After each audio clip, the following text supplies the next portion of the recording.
Good evening students, welcome to study with Pariksha 5483। आज हम आपके लिए लाए हैं कक्षा 6 सामाजिक विज्ञान की कार्य पुस्तक में अध्याय 4 16 महाजनपद। क्रियाकलाप 1 में देखिए, पहली बौद्ध सभा का आयोजन कब और किसके शासनकाल में हुआ। पहली बौद्ध सभा का आयोजन मगध के हर्यक वंश के दूसरे सम्राट अजातशत्रु के शासनकाल में राजगृह की सप्तपर्णी गुफा में 483 ईसा पूर्व में हुआ। कौटिल्य द्वारा रचित पुस्तक का क्या नाम है? अर्थशास्त्र। महाजनपदों की सूची बनाएं। महाजनपद और राजधानी दोनों लिखी हैं। कुरु, इंद्रप्रस्थ, अवंती, उज्जैनी व महिष्मती, शूरसेन, मथुरा, पांचाल, अहिछत्र और काम्पिल्य, अंग, चंपा, मगध, राजगृह व पाटलिपुत्र, काशी, वाराणसी, कौशल, श्रावस्ती, वज्जी, वैशाली, मल, कुशीनगर और पावापुरी, चेदी, शक्तिमती, वत्स, कौशाम्बी, मत्स्य, विराटनगर, अश्मक, पाटेली, काम्बोज, हाटक और गांधार, तक्षशिला। ये 16 जनपद हैं। हर्यक वंश के प्रमुख शासक ये 3 हैं, बिंबिसार, अजातशत्रु और उदयन। नंद वंश के शासक घनानंद की सैन्य शक्ति का वर्णन करें। धनानंद के पास 2 लाख पैदल, 20,000 घुड़सवार, 2,000 रथ, 3,000 हाथियों की बड़ी सेना थी। मगध की सेना के भय से सिकंदर की सेना ने पूर्वी भारत से आगे बढ़ने से इनकार कर दिया था। उन राज्यों का उल्लेख करें जिनकी 2 राजधानियां थी, अवंती, पांचाल, मगध और मल। इन 4 राज्यों की 2 राजधानियां थी जो यहाँ लिखी हुई हैं। सभा और समिति का जन्म ऋग्वैदिक युग में हुआ। सभा में क्षेत्र के सभी निवासी सदस्य होते थे। समिति में कुछ प्रमुख वयस्क हुआ करते थे। सभा और समिति राजा की शक्ति पर अंकुश लगाने का कार्य करती थी। 16 महाजनपदों की जानकारी हमें बौद्ध ग्रंथों अंगुत्तर निकाय और महावस्तु तथा जैन ग्रंथ भगवती सूत्र में से मिलती है। राजतंत्र और गणतंत्र प्रणाली में क्या अंतर है? राजतंत्र में राजा का पद वंशानुगत होता है, अर्थात राजा का बेटा राजा बनता है। गणतंत्र में सभी के लिए समान अवसर हैं। शासन और सत्ता गणों के हाथ में होती थी जो विशिष्ट नागरिक हुआ करते थे। मगध अन्य महाजनपदों से शक्तिशाली कैसे था? मगध के शासक बहुत शक्तिशाली थे। यहाँ खनिज पदार्थ बहुत अधिक हैं, कृषि के लिए पानी भी बहुत उपलब्ध था और यहाँ बहुत से व्यवसाय और व्यापार भी होते थे।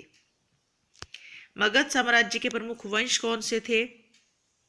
हर्यक वंश, बिंबिसार, अजातशत्रु और उदयन इसके प्रमुख राजा थे।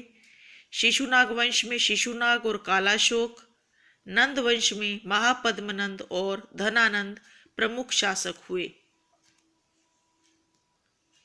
मल्ल और वज्जी महाजनपद में कैसी शासन प्रणाली थी? मल्ल और वज्जी में गणतंत्रीय शासन प्रणाली थी। इस व्यवस्था में शासन और सत्ता के अधिकार किसी व्यक्ति विशेष के हाथों में ना होकर गण अथवा विभिन्न व्यक्तियों के हाथ में होते थे।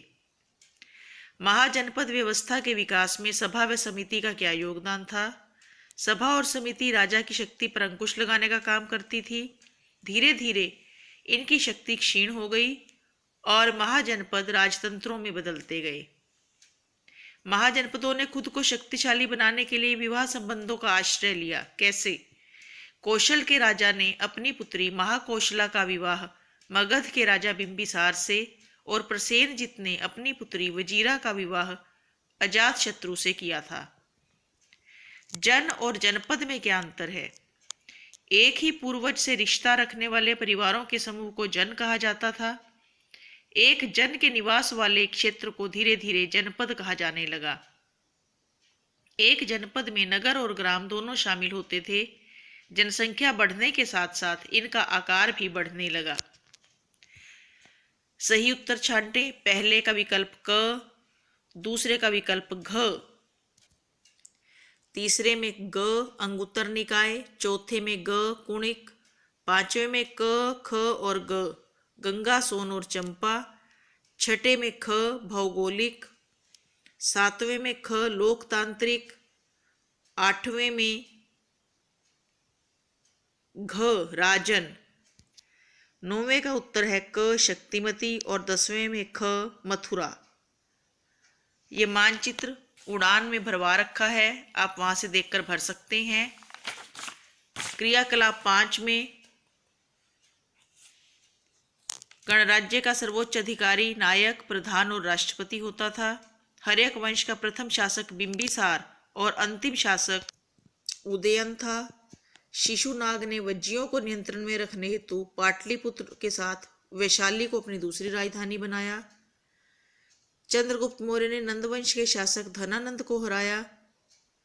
5वें का उत्तर धनानंद, छठे का महानंदिन या नंदीवर्धन, 7वें में नंदवंश, 8वें में महाजनपदों, 9वें में दक्कन के पठार, 10वें में सेनानी, पुरोहित और ग्रामणी करें। मगध, पाटलिपुत्र, अवंती, उज्जैनी, मत्स्य, विराटनगर, वत्स, कौशाली, गांधार, तक्षशिला, भगवती सूत्र। जैन धर्म, बौद्ध धर्म में अंगुत्तर निकाय। सही गलत, पहला गलत है। दूसरी बौद्ध सभा का आयोजन पांचाल में नहीं वैशाली में हुआ था। दूसरा सही, तीसरा सही, चौथा गलत, 5वां सही, छठा सही, 7वां गलत और 8वां सही। ये वीडियो यहाँ खत्म होता है। देखते रहिए study with Preksha 5483। Thank you.